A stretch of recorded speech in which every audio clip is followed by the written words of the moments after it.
आज हम एक्सप्लेन करने जा रहे हैं केजीएफ चैप्टर 2 को। तो let's roll up the intro और चलो फिल्म सुने। तो कहानी शुरू होती है आनंद से, जो कि चैप्टर 1 में केजीएफ की पूरी स्टोरी सुना रहे होते हैं। यहाँ पर अब आनंद को हार्ट अटैक आ चुका होता है और हॉस्पिटल में उनसे मिलने के लिए उनका बेटा विजेंद्र आता है। और अब क्योंकि ये कहानी सिर्फ आधी ही कंप्लीट हुई है और हर कोई इस कहानी को पूरा जानना चाहता है, तो उस जर्नलिस्ट के कहने पर विजेंद्र आगे की कहानी को कंप्लीट करने के लिए आनंद के ऑफिस में जाता है। यहाँ पर बहुत ढूंढने के बाद उन्हें केजीएफ चैप्टर 2 की स्टोरी मिल जाती है और सीन एक बार फिर से फ्लैशबैक में शिफ्ट हो जाता है, जहाँ पर रॉकी के गरुड़ा को मारने के बाद सभी लोग रॉकी के सपोर्ट में आ गए होते हैं और वो सभी नॉर्मल लोग जो अब तक केजीएफ में काम कर रहे थे, वो लोग गरुड़ा के आदमियों से फाइट करते हैं और फाइनली रॉकी केजीएफ को जीत लेता है। अब यहाँ पर जब बाद में गरुड़ा के सारे पार्टनर्स आते हैं तो उन्हें ऐसा लगता है कि शायद विराट यहाँ पर राज्याभिषेक कर रहा होगा अपना, पर अब यहाँ पर रॉकी उन्हें आकर के बताता है कि विराट को उसने पहले ही मार दिया है और अब केजीएफ का नया ओनर रॉकी है। यहाँ पर एंड्रयू राजेंद्र देसाई के साथ कमल भी होता है, जो कि बहुत ज़्यादा उछल रहा होता है। तो रॉकी उसी वक्त उसे वहीं पर शूट कर देता है और इसके बाद सभी लोग बिल्कुल शांत हो जाते हैं। यहाँ पर वो ज़बरदस्ती रीना को भी पकड़ करके ले आता है, जो कि काफ़ी गलत होता है। और अब यहाँ पर वो रीना को अपने साथ में ही रखेगा और कोई भी उसके अगेंस्ट नहीं जा सकता है। तो रीना के पिता भी कुछ नहीं कर पाते और खुद रीना, जिसे कि गुस्सा हो रहा होता है, वो भी शांत रहती है। यहाँ पर अब केजीएफ के लोगों की लाइफ पहले से ज़्यादा सुधर गई होती है। उन्हें अच्छा खाना मिल रहा होता है, अच्छे कपड़े मिल रहे होते हैं और अच्छा घर भी उनके लिए बनाया जा रहा होता है। तो वो सभी लोग रॉकी को अपना देवता मानते हैं। अब नेक्स्ट सीन में यहाँ पर रॉकी वनराम के पास में जाता है, जहाँ पर वनराम पहले गरुड़ा का बहुत बड़ा वाला राइट हैंड था, पर अब यहाँ पर वनराम को बांध करके रखा गया होता है। रॉकी बोलता है कि वो वजीर को नहीं मार सकता, वरना फिर चीज़ों को चलाएगा कौन। मतलब कि रॉकी यहाँ पर वनराम को रॉकी के साथ मिल करके काम करने के लिए बोलता है, जिसके लिए वनराम पहले तो मना कर देता है, पर बाद में जब रॉकी अपने दूसरे आदमियों के पास में जाता है जिन्हें की शूटिंग बिल्कुल भी नहीं आती है, तो फिर वहाँ पर रॉकी वनराम को बुलाता है और वनराम यहाँ पर बहुत ही अच्छा निशाना लगा लेता है और इसके बाद वो रॉकी की जॉब को भी एक्सेप्ट कर लेता है और ये बोलता है कि उन्हें सिक्योरिटी को पहले से ज़्यादा बढ़ाना होगा और वो सभी लोगों को ट्रेनिंग भी देगा। यहाँ पर जब पार्ट 1 में रॉकी मेंटेनेंस रूम में गया था, तब उसने वहाँ पर कुछ और भी नोटिस किया था और अब उसे पता चलता है कि यहाँ पर पूरे केजीएफ में सिर्फ एक माइन नहीं है, बल्कि पूरी 9 माइन है और इन 9 माइंस को कभी भी खोला नहीं गया, सिर्फ एक से ही काम चलाते रहे, क्योंकि सूर्यवर्धन नहीं चाहते थे कि हर किसी को 9 माइंस के बारे में पता चले। ऐसा पता चलने पर केजीएफ पे खतरा और भी ज़्यादा बढ़ जाता और अब यहाँ पर जब ये सारी बातें पार्टनर्स को पता चलती है तो वो और भी ज़्यादा शॉक्ड हो जाते हैं और अब तो रॉकी का वट और भी ज़्यादा बढ़ जाता है। वो यहाँ पर किसी को भी नहीं मारता है और सबको पहले की तरह बिजनेस करने के लिए बोलता है, क्योंकि उसे पता होता है कि अगर वो हर किसी को मार देगा तो वो बिजनेस किसके साथ करेगा। पर अब यहाँ पर जो 8 नई माइनें ओपन हुई थी, उसके अंदर कोई भी वर्कर जाने से बहुत ज़्यादा डर रहा होता है, तो यहाँ पर रॉकी आता है और अब वहाँ पर वो खुद ही माइन के अंदर जाता है और काम करने लगता है। ये देख करके बाकी सबको भी मोटिवेशन मिलता है और सभी लोग अंदर चले जाते हैं। यहाँ पर राजेंद्र प्रसाद और एंड्रू, ये दोनों ही रॉकी की तरक्की से परेशान हो जाते हैं और वो चाहते हैं कि कैसे भी करके रॉकी को रोक दिया जाए और रॉकी को रोकने का काम रमिका कर सकती है। रमिका एक बहुत ही स्ट्रॉन्ग पॉलिटिशियन होती है और ऐसा माना जाता है कि वो एक डिक्टेटर टाइप की होती है, जो कि हर किसी पे अपना पावर बना करके रखती है। यहाँ उनकी टीम में एक पॉलिटिशियन भी होता है जिसका नाम होता है नारायण। तो अब वो लोग ये चाहते हैं कि वो लोग नारायण को पीएम की पोस्ट से हटा दे और वहाँ पर रमिका आ जाए, क्योंकि अगर रमिका आएगी तो फिर रॉकी बर्बाद हो जाएगा। इसीलिए वो लोग एक ऐसी वोटिंग का प्लान करते हैं जहाँ पे सभी पॉलिटिशियन नारायण के अगेंस्ट में वोट देंगे और उसे पीएम के पद से हटा दिया जाएगा और इसी के साथ उसकी सरकार भी गिर जाएगी। पर जब तक यहाँ पर ये सब हो, उससे पहले वहाँ पर दूसरी तरफ केजीएफ में माइनिंग के दौरान उन्हें एक बहुत बड़ी स्वॉर्ड मिलती है, जिसे देख करके सभी लोग डर जाते हैं। ये तलवार होती है अधीरा की, जिसे कि गरुड़ा ने मरवा दिया था। पर अब हम यहाँ पर नेक्स्ट सीन में अधीरा को जिंदा देखते हैं, क्योंकि वो यहाँ पर गरुड़ा के मरने का वेट कर रहा था और अब वो फाइनली अपना केजीएफ लेने के लिए वापस आएगा। अधीरा यहाँ पर अपनी टीम को इकट्ठा करता है और केजीएफ के आउटपोस्ट 1 पर अटैक कर देता है। इस पे वहाँ पर मौजूद सभी लोग मारे जाते हैं और इसके बाद अधीरा वहाँ से निकल जाता है। ये उसके लिए बस एक शुरुआत होती है। और अब अगर कोई भी केजीएफ से बाहर सोने का ट्रक लेकर के निकलेगा तो अधीरा उसे मार देगा। यहाँ पर जो पार्टनर्स होते हैं वो भी जा करके अधीरा से ही मिल जाते हैं और अब उनका प्लान ये होता है कि कैसे भी करके रॉकी को केजीएफ से बाहर लेकर के आए। इसके लिए वो जानबूझ करके राजेंद्र प्रसाद को शूट कर देते हैं। और अब ये न्यूज़ सुनने के बाद राजेंद्र प्रसाद की बेटी रीना तुरंत ही केजीएफ से निकल जाती है अपने पिता से मिलने के लिए। जब ये बात रॉकी को पता चलती है तो रॉकी भी उसके पीछे पीछे चला जाता है। आगे जा करके रीना को किडनैप कर लिया जाता है और अब रीना अधीरा के लोगों के पास में होती है। रॉकी यहाँ पर उसे बचाने के लिए जाता है और एक बहुत ही अच्छा सा एक्शन सीन होता है। पर अब यहाँ पर अधीरा, जो कि दूर से ही रॉकी के ऊपर निशाना लगा के रखता है, वो रॉकी को शूट कर देता है। पर इसके बाद भी मौका होने पर भी वो रॉकी को जान से नहीं मारता है, क्योंकि उसने देखा था कि केजीएफ के लोगों के मन में रॉकी के लिए बहुत ज़्यादा इज्जत थी और विश्वास था। और वो चाहता था कि ऐसी टूटी फूटी हालत में जब रॉकी वापस जाएगा तो सबका विश्वास टूट जाएगा। और अब जब यहाँ पर घायल घायल रॉकी केजीएफ में वापस जाता है तो सबका सच में विश्वास खत्म हो जाता है। यहाँ दूसरी तरफ मुंबई में शेट्टी और बाकी सारे वो लोग जो कि रॉकी से नफरत करते थे, वो लोग रॉकी के सपोर्टर को जानबूझ के मरवा देते हैं। साथ में अगर कोई भी ट्रक केजीएफ से बाहर निकलता है तो अधीरा उसके सभी लोग को मार के उनकी लाशें वापस भेज देता है। इसकी वजह से सभी लोग बहुत ज़्यादा डर गए होते हैं और अब केजीएफ के अंदर सिर्फ 8 दिन का खाना बचा होता है। और इस सब के बीच में रॉकी अभी भी बीमार होता है और अभी भी वो पूरी तरह से ठीक नहीं हो पा रहा था कि तभी उसे शेट्टी कॉल करता है और कॉल करके उसे धमकी देता है और बदतमीजी भी करता है। ये सुन करके रॉकी को गुस्सा आता है और अब वो अपने चाचा को कॉल करता है। ये चाचा उसके मुंह बोले चाचा होते हैं जिनके साथ वो मुंबई में रहता है। वो उनसे एक आखिरी हेल्प मांगता है और इसके बाद वो अपना हेलीकॉप्टर बुलाता है और काफ़ी सारा सोना ले करके रीना के साथ दुबई चला जाता है। ये देख करके हर केजीएफ में रहने वाले को ये लगता है कि रॉकी यहाँ पर डर करके उन सबको छोड़ करके भाग गया है। पर असल में रॉकी दुबई जाता है खलील से मिलने के लिए। वो यहाँ पर खलील के साथ अपनी मीटिंग करता है और उसे बिजनेस ऑफर करता है कि वो अफ्रीका से डायरेक्टली उसका सोना इंडिया में लेकर के आएगा।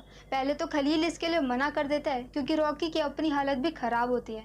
पर अब यहाँ पर खलील को पता चलता है कि रॉकी ने अपने चाचा से बोल करके अपने दूसरे सपोर्टर्स को बुलवा करके उस हर इंसान को मरवा दिया है जो कि मुंबई में खलील के सपोर्ट में था। साथ में यहाँ पर खलील जिन गार्ड्स को अपना गार्ड समझ रहा था उसमें से आधे गार्ड रॉकी के होते हैं। यहाँ पर अब खलील के साथ डील फिक्स करके रॉकी वापस से केजीएफ की तरफ आता है और वनराम से ये कह देता है कि सारे ट्रक्स को बाहर निकालो। यहाँ पर दूसरी तरफ अधीरा उसका वेट कर रहा होता है और जैसे ही वो ये देखता है कि रॉकी यहाँ पर वापस आ गया है और उसके पीछे ट्रक्स भी है, उसके सभी लोग रॉकी की तरफ को अपनी गन पॉइंट कर देते हैं कि तभी वहाँ पर ट्रक के अंदर से बहुत सारे रॉकी के आदमी निकलते हैं जिनके पास बहुत अच्छी अच्छी गन्स होती हैं, जिनके सामने अधीरा की सस्ती गन टिक नहीं पाती है। और फाइनली उसके काफ़ी सारे आदमी मारे जाते हैं और एक तरह से यहाँ पर अधीरा की हार हो जाती है। रॉकी चाहता तो उसे मार सकता था लेकिन वो उसे छोड़ देता है। साथ में वो नारायण की सरकार को भी गिरने से बचा लेता है अलग अलग पॉलिटिशियंस को धमकी दे करके। अब इस तरह से यहाँ पर उसका बिजनेस बहुत ज़्यादा बढ़ जाता है क्योंकि वो लगातार पूरी 9 माइन से सोना निकाल रहा होता है। और इसके बाद वो बॉम्बे में जाकर के शेट्टी को भी मार देता है। और इस तरह से यहाँ पर कुछ साल बीत जाते हैं और अब वक्त आ जाता है अगले इलेक्शन का। नारायण यहाँ पर रॉकी से मिलकर के ये बोलता है कि उसे रमिका को मारना होगा, अगर रमिका जिंदा रही तो फिर वो केजीएफ को बर्बाद कर देगी। पर अब यहाँ पर रॉकी ये बोलता है कि वो औरतों और बच्चों पर हाथ नहीं उठा सकता, कि अगर किसी औरत को गुस्सा आ रहा हो तो उसके ऊपर अटैक करने के बजाय उसके सामने हाथ जोड़ना बेहतर होता है। इसके बाद इलेक्शन का रिजल्ट भी आ जाता है और रमिका जीत जाती है। जीतते ही यहाँ पर बहुत सारे लोग रमिका को केजीएफ के बारे में और रॉकी के बारे में पूरी स्टोरी बताते हैं। और अब हमें यहाँ पर पता चलता है कि इतने सालों के बीच में रॉकी ने केजीएफ का डेवलपमेंट बहुत ज़्यादा हाई लेवल पर कर दिया होता है और वो लोग जो वहाँ पर कीड़े जैसी ज़िंदगी जी रहे होते हैं अब उनके पास काफ़ी अच्छे घर होते हैं। पर अब ये सब कुछ पता चलने के बाद रमिका ये बोलती है कि कुछ भी करके पूरे इंडिया में रेड डाल दो, लेकिन कहीं से भी रॉकी के अगेंस्ट में प्रूफ लेकर के आओ और उसे अरेस्ट करो। और इसके लिए वो एक स्पेशल टीम भी बना देती है। दूसरी तरफ हम यहाँ पर केजीएफ में आनंद को देखते हैं। वही आनंद जो कि मूवी के फर्स्ट पार्ट में स्टोरी सुना रहा होता है, वो यहाँ पर अभी यंग होता है और वो चिप करके केजीएफ की फ़ोटोज़ क्लिक कर रहा होता है। उसे रॉकी के आदमी पकड़ लेते हैं और उसे रॉकी के सामने लेकर के जाते हैं। यहाँ पर रॉकी उससे इम्प्रेस हो जाता है क्योंकि वो एक नॉर्मल सा लेखक होने के बाद भी काफ़ी ज़्यादा ब्रेव होता है। तो रॉकी यहाँ पर उसे सामने से कहता है कि वो रॉकी की स्टोरी लिखे और सब कुछ बिल्कुल सच सच लिखे। इसके बाद यहाँ नेक्स्ट सीट में पुलिस अलग अलग जगह पे छापे मार रही होती है, लेकिन कहीं से भी उन्हें कुछ भी नहीं मिलता है। उन्हें सिर्फ एक जगह से एक सोने का बिस्किट मिलता है जिसे कि वो पुलिस स्टेशन में जमा कर लेते हैं। जब ये बात रॉकी को पता चलती है तो वो उस एक सोने के बिस्किट को लेने के लिए पुलिस स्टेशन में पहुंच जाता है, और जैसे ही सबको ये पता चलता है कि सोने का बिस्किट रॉकी का है, सब लोग डर जाते हैं क्योंकि रॉकी की शक्ल तो बहुत ही कम लोगों ने देखी होती है, लेकिन उसके नाम का डर ही बहुत बड़ा होता है। यहाँ पर वो स्टाइल में जाता है, अपनी सोने की बिस्किट लेता है, बाहर आता है, एक बहुत बड़ी सी मशीन गन लगाता है और पूरे पुलिस स्टेशन पे फायरिंग शुरू कर देता है। ये उसका अपनी नई गन को लाने के बाद फील्ड टेस्ट होता है।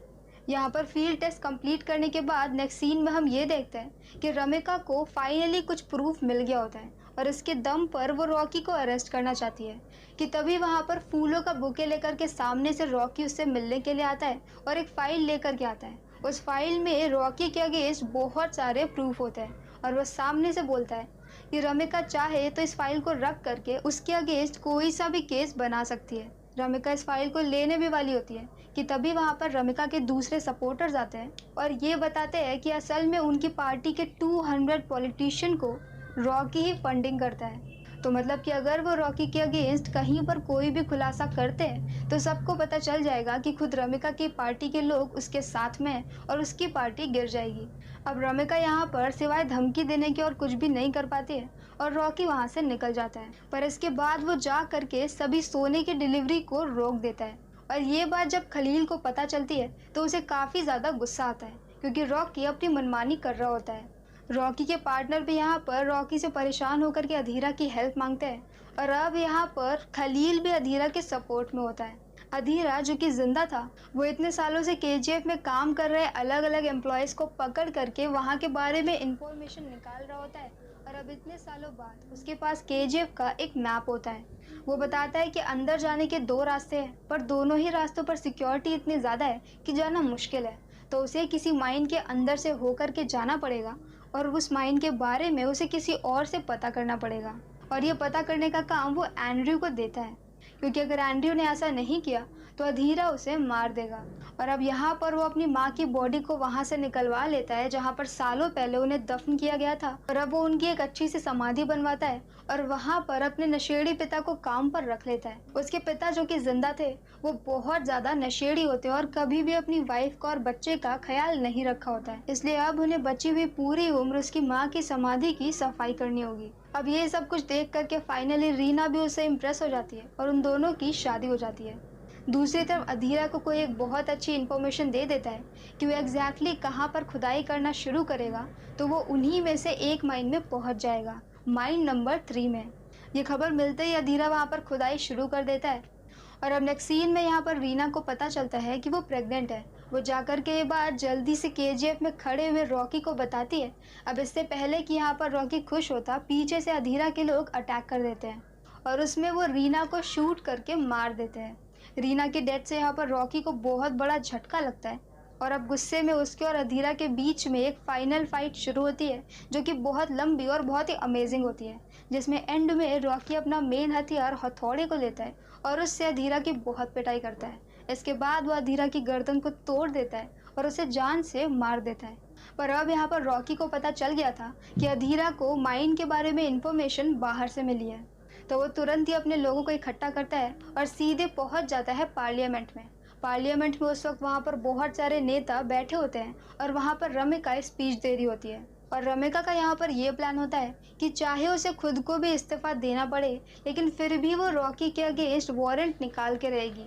पर तभी वहाँ पर अंदर रॉकी आता है और नारायण को उसके सामने ही शूट करके मार देता है, क्योंकि वो आखिरी आदमी नारायण ही होता है जो कि अधीरा की हेल्प कर रहा था और फ्रॉम द स्टार्टिंग पीछे से सारी चालें नारायण ही चल रहा होता है। और ये सारा प्लान उसी का होता है कि वो रॉकी को केजीएफ में भेजेंगे, गरुड़ा को मरवा देंगे, रॉकी को मरवा देंगे और केजीएफ को अपने कंट्रोल में ले लेंगे। पर अब यहाँ पर क्योंकि उसने सबके सामने पार्लियामेंट में आकर के एक पॉलिटिशियन को मारा है, तो अब सरकार के पास रॉकी के अगेंस्ट बहुत सारे प्रूफ आ जाते हैं और अब यहाँ पर रमिका रॉकी के अगेंस्ट डेथ वारंट निकाल देती है। रॉकी को मारने के लिए केजीएफ में बहुत बड़ी फोर्स जाती है, जो कि केजीएफ में रहने वाले सभी लोगों को वहां से बाहर निकाल देते हैं ताकि वो रॉकी को ढूंढ सके।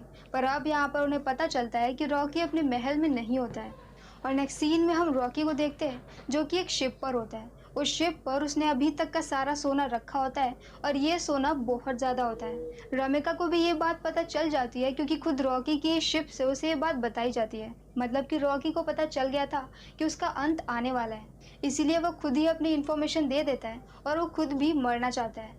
पर पानी के अंदर सारे सोने के साथ, क्योंकि सोना उसी के साथ डूब जाएगा और किसी को भी नहीं मिलेगा। और होता भी ऐसा ही है। सारे फाइटर प्लेन एकदम से रॉकी के ऊपर अटैक कर देते हैं और उसकी पूरी शिप ब्लास्ट हो जाती है। रॉकी और सोना दोनों पानी के अंदर चले जाते हैं और दोबारा कभी भी किसी को भी नहीं मिलते हैं।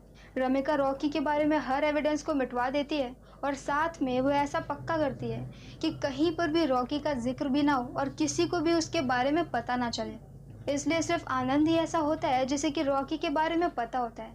आनंद इस पूरी स्टोरी को लिखता है और बाद में इसे पब्लिश भी करता है। और मूवी के स्टार्टिंग की बात मैं बीच में मिस कर गई थी कि कहानी की शुरुआत में जो कि चैप्टर 1 में उसने बोला था कि एक शिला पे रॉकी की तस्वीर बनी है, कहानी की शुरुआत में वो तस्वीर मिल जाती है। वो बहुत बड़े से पत्थर पर बना हुआ रॉकी का स्कल्पचर होता है जो कि केजीएफ के लोगों ने बनाया था, क्योंकि उनके लिए रॉकी उनका देवता होता है। और रॉकी ने यहाँ पर मरने के बाद भी उनके लिए केजीएफ टाउन बसा दिया होता है, जहाँ पर बहुत सारे उनके लिए घर बने होते हैं।